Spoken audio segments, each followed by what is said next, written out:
tous, une petite intro concernant ce tirage du mois de décembre. Alors tout d'abord, j'aimerais m'excuser, car c'est vrai que j'ai pas pu faire le tirage du mois de novembre, tout simplement parce que j'ai été malade pendant un mois. C'est long, c'était très long. D'ailleurs, j'ai encore le nez bouché, ça s'entend, j'ai encore l'oreille bouchée. Bon, ça va mieux, mais c'est pas encore complètement fini. Mais à la place, je vous réserve un tirage pour tout 2024. Pour tous les signes, pour toute l'année, donc c'est un gros tirage. Ça va sortir dans le courant du mois de décembre, donc vous pourrez vous rattraper peut-être un petit peu avec ça. Autrement, pour ce tirage du mois de décembre, juste pour dire que pour les béliers, les cancers, c'est top. Vous finissez l'année en beauté sur tous les cancers. Je sais que je me rappelle, vous avez eu un mois d'octobre un peu compliqué. Donc là, vraiment, ça, c'est super. Je m'approche, soyons clairs. N'énervez pas les capricornes. Donc si vous avez un capricorne dans votre entourage, que ce soit au travail, que ce soit les enfants, que ce soit votre épouse, votre époux, n'importe, ne les énervez pas, ils ne sont pas d'humeur. Ça risque de partir en dispute, il risque d'y avoir de l'énervement. Vous êtes prévenus, ok?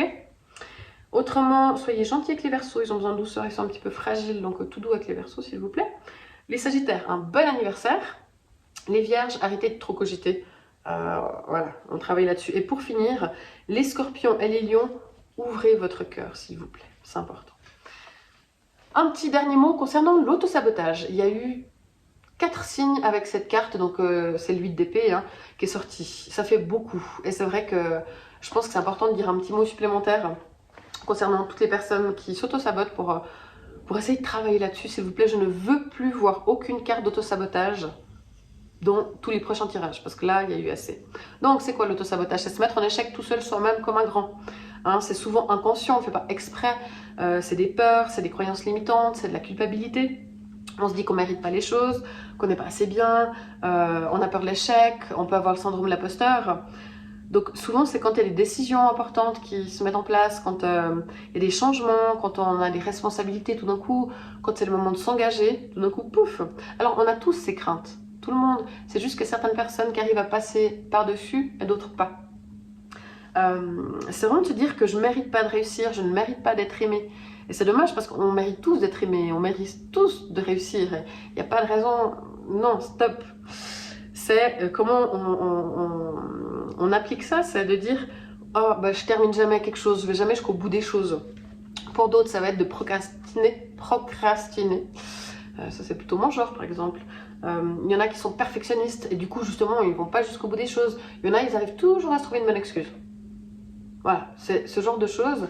Donc, pour travailler là-dessus, essayez de vous dire, est-ce que je fais de l'autosabotage? Dans quel cas?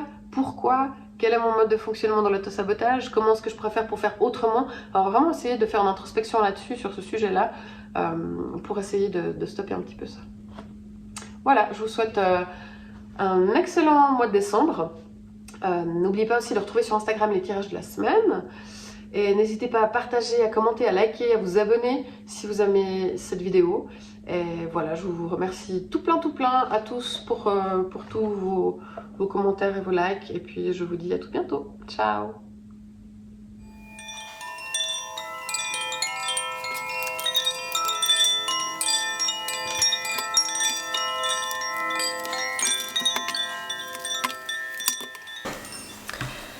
Alors, c'est parti pour les Gémeaux pour le mois de décembre. Bonjour à tous, j'espère que vous allez bien.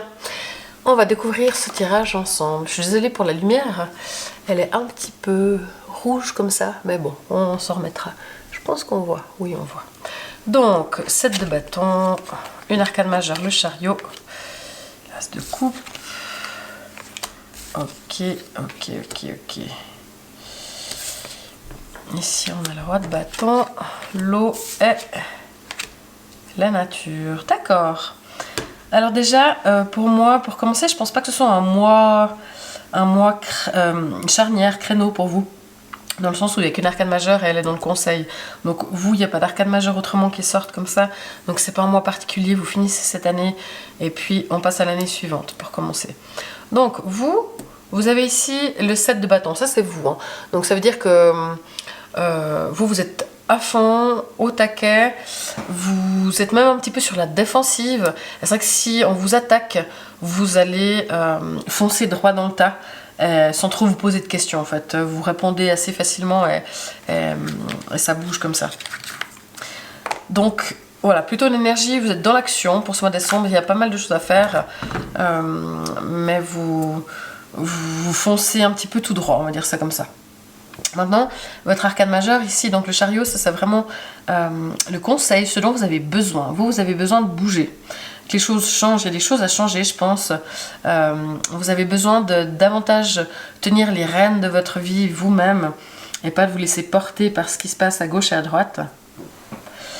Avec le chariot, il faut prendre des directions, il faut aller de l'avant, il faut aller dans l'action, il faut avancer. Vous avez besoin d'avancer, essayez d'avancer. Là, on a le défi avec l'as de coupe. Alors, le défi de l'as de coupe, c'est vraiment d'ouvrir son cœur, de laisser la place à des nouveautés qui parlent d'émotions. Donc, typiquement, si vous êtes célibataire, laissez la place à un nouvel amour, à une nouvelle rencontre. Si vous êtes en train de changer de travail ou vous faites certaines choses au travail, laissez la place à votre cœur dans le travail. Vraiment des choses nouvelles mais qui sont faites avec les émotions. Donc allez vers juste l'ouverture du cœur. En fait, le défi, c'est vraiment tout ce que vous faites, essayez de le faire avec le cœur. Ici, pour ce qui est du job, on a le 3 d'épée. Alors c'est vrai que c'est pas une carte qui est facile, je pense que pour vous, il y a quelque chose qui va vous décevoir, vous faire de la peine. Alors ça veut pas dire que tout le mois de décembre va être catastrophique et puis que vous aurez de la peine tout le long du mois, pas du tout. Vous allez vous allez plutôt être dans l'action, donc je dirais que vous êtes plutôt au taquet au niveau du job, mais c'est possible qu'il y ait soit un collègue, un chef qui vous fait une remarque qui vous fait de la peine parce que vous avez fait tout ce que vous pouviez et puis qu'on vous en demande plus alors que vous ne pouviez pas faire plus, ou un collègue qui peut être jaloux, qui va dire quelque chose à quelqu'un sur vous et vous allez l'apprendre.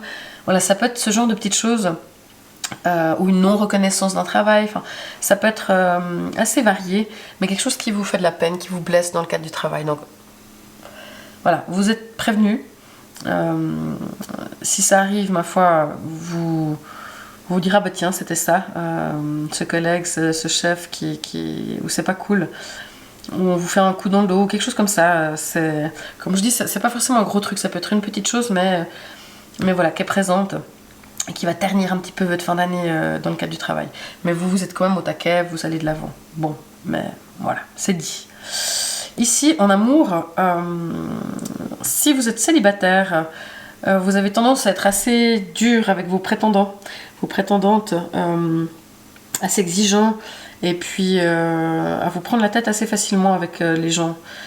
Si vous êtes en couple aussi, vous êtes un peu d'une énergie de dispute, ou vous avez de la peine à communiquer, vous êtes facilement justement peut-être sur la défensive de manière générale. Quand on vous fait une critique ou un reproche, ou peut-être juste constructive, ou une remarque, vous le prenez mal alors qu'il n'y a peut-être pas forcément besoin de le prendre mal, que c'était pas forcément dit pour être méchant. Mais voilà, il y a une énergie quand même, un peu de tension comme ça, qui n'est pas forcément évidente. Vous, d'un point de vue personnel ou spirituel, voire émotionnel, on a le roi de Pentacle. Donc c'est vrai qu'avec le roi de Pentacle, vous avez juste envie de profiter, d'être posé, vous avez envie de bien boire, de bien manger, de voir vos amis, d'être dans l'abondance, de vous faire plaisir, de vous faire des bons restaurants, de boire du bon vin, de partir éventuellement en voyage, quoique vous êtes bien à la maison aussi, je pense plutôt. Mais généralement, vous avez envie d'être posé, que les choses soient stables, vous n'avez pas envie forcément de mouvement, et vous avez envie de profiter. Sans trop vous prendre la tête, s'il vous plaît, c'est pas trop l'objectif. Bon, comme je vous dis, c'est pas un mois clé dans votre année, on finit cette année tranquillement, et puis voilà. Les énergies extérieures, on a le roi de bâton. Donc autour de vous, il se passe des choses, les choses bougent. C'est possible que vous ayez un chef qui soit assez directif comme ça. Maintenant, il faut faire ça. Est-ce que c'est peut-être ça qui va vous faire de la peine parce qu'on vous en demande trop, au contraire, c'est comme ça, puis pas autrement. Et puis que la personne reste campée sur ses positions, et puis c'est comme ça qu'on fait, même si c'est pas forcément comme ça que vous voudriez faire, c'est possible. Est-ce que ça peut être un papa? Est-ce que ça peut être un amoureux? Est-ce que ça peut être un fils qui a tendance à un petit peu tout vouloir diriger? Et puis voilà, faut suivre. mais vous n'avez peut-être pas envie de suivre. C'est peut-être aussi pour ça, dans le cas de l'amour, que l'autre personne, en tout cas, que ce soit un homme ou une femme, soit assez directif, et puis que vous, c'est peut-être pour ça que vous pourriez avoir tendance de temps en temps à vous disputer un peu, de par le fait que vous n'avez pas envie qu'on dirige tout et de devoir suivre uniquement. C'est peut-être une des raisons de votre désaccord. C'est vrai que là on a l'eau. L'eau, donc ça parle d'émotions, hein, c'est des choses qui sont difficilement saisissables. Il y a des choses peut-être que vous n'arrivez pas toujours très bien à comprendre. Vous n'avez pas toujours tous les tenants et les aboutissants. D'un point de vue émotionnel aussi, un jour vous êtes bien, un jour un petit peu moins bien. Enfin, c'est pas très stable tout ça. Et peut-être c'est pour ça aussi, là vous avez envie de stabilité, justement de choses un peu plus posées, un peu plus fixes, parce que autour de vous il y a des éléments comme ça qui sont assez fluides mais un peu insaisissables. Communiquer avec la nature. Donc là c'est quelque chose qui vous ferait du bien. De vous ressourcer, de vous balader. Alors bon, c'est l'hiver, peut-être que vous pouvez aller skier, mais même s'il fait froid, mais que le ciel est bleu, qu'il y a du soleil, sortez. C'est quelque chose qui va vous faire du bien pour vous ressortir un petit peu tout ça, parce qu'on voit que dans ce qui se passe autour de vous, c'est vrai que c'est pas la meilleure période entre 2-3 tensions au boulot, enfin 2-3 choses qui déçoivent un petit peu, 2-3 tensions dans le couple ou avec les rencontres, ou ça peut être les amis aussi, hein. Ça peut très bien dire que le couple va bien, mais que il y a des amis avec lesquels vous vous disputez un petit peu, il y a un peu des prises de tête, vous n'êtes pas forcément d'accord, et puis vous n'avez pas envie d'être forcément conciliant, ça peut aussi tout à fait être les amis. Donc voilà, de manière générale, on voit qu'il y a des énergies un peu, pas forcément toutes cool, j'avoue, pour ce mois-ci. Et vous, c'est vrai que vous êtes beaucoup dans la défensive, ça peut être aussi dans l'attaque, donc ça n'aide pas non plus. Donc vraiment, le conseil, le défi, c'est d'ouvrir votre cœur. Voilà, s'il y a des choses qui vont pas, ouvrez votre cœur plutôt que la guerre, plutôt que de sortir les armes. Ouvrez votre cœur aussi dans le travail, en vous disant, bah voilà, si moi je suis contente et satisfaite de ce que j'ai fait, que je sais que j'ai fait au plus proche de ce qui pour moi est juste, je suis ok avec moi-même. Donc voilà, ouvrir son cœur malgré les choses pas évidentes, c'était ça qui est pas forcément facile, et de pas vous renfermer sur ces choses qui sont pas toutes simples pour ce mois de décembre. Après, comme je vous dis, il n'y a pas d'arcane majeure, c'est pas des grosses choses terribles, hein, attention, c'est plutôt un mois qui se passe sans... Voilà, un petit peu compliqué, mais rien non plus de dramatique. Passez l'heure, retrouvez les gens que vous aimez à Noël, dans l'abondance, avec une bonne bouteille de rouge, un bon plat, et puis tout ira beaucoup mieux. Et c'est de ça dont vous avez envie, et c'est ça qu'il faut mettre en avant, je pense.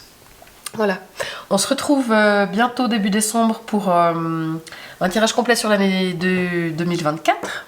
Voilà, j'espère que vous avez apprécié cette vidéo. N'hésitez pas à me suivre, à liker, à commenter, à partager. Si ça vous a plu, je vous remercie beaucoup. Et je vous souhaite de très bonnes fêtes. Allez, ciao!